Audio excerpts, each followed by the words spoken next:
பிதாசுதன் பரிசுத்தாவின் பெயராலே ஆமீன்.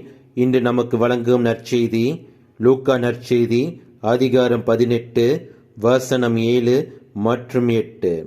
தாம் தேர்ந்து கொண்டவர்கள் அல்லும் பகலும் தம்மை நோக்கி கூக்குரலிடும்போது கடவுள் அவர்களுக்கு நீதி வழங்காமல் இருப்பாரா?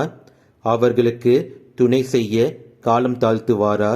விரைவில் அவர்களுக்கு நீதி வழங்குவார். உங்கள் வாழ்க்கையில் நீதிக்காக போராடி கொண்டிருக்கிறீர்களா? உங்கள் வேதனையை ஆண்டவர் கண்ணோக்குகின்றார்.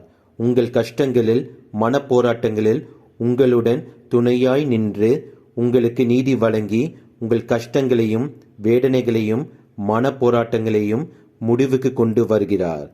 நாம் அவரிடத்தில் நம்முடைய விசுவாசத்திலும் நம்பிக்கையிலும் உறுதியாக நிற்க வேண்டும்.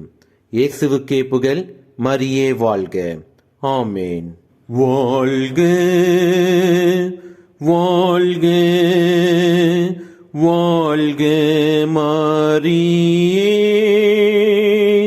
வாழ்க வாழ்க